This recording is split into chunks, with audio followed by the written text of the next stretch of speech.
All right, so let's take a look at an animation roadmap. And we're going to learn smarter, not harder. So there's two main ways when you're animating. There's going to be keyframe animation, and then there's going to be dynamics.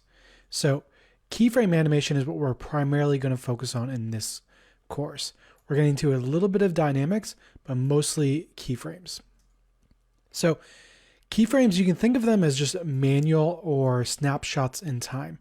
That's all we are. We're essentially just taking an object and saying, hey, be on this frame at this point in time. And from a learning curve perspective, the keyframe animation is going to be 80% artistic and then 20% technical.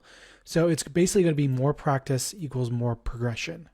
There's not a lot of software training when it comes to keyframe animation.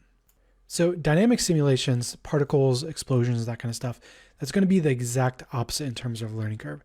It's going to be 80% technical and then 20% artistic. So basically, the more training you do, the more you're going to progress. And then in terms of difficulty on this stuff, with keyframes, you really have a big stretch between difficulty. Doing very, very basic props, vehicles, those types of things are going to be more basic. But then there's a huge jump to characters.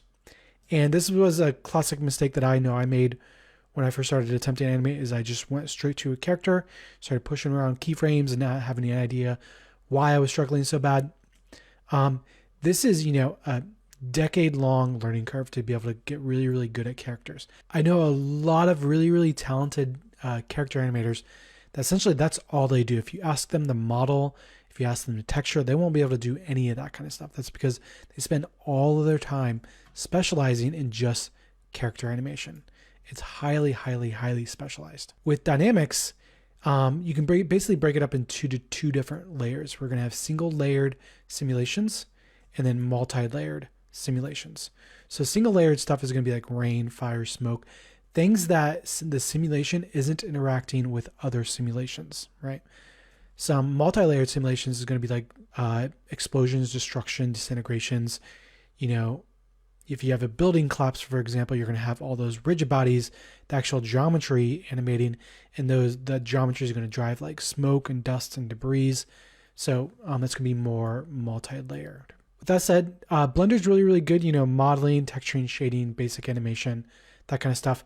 When it comes to dynamics, however, Blender's really, really strong at the basics, just doing like very basic single layered simulations. Anything after that, Blender's going to really start to struggle.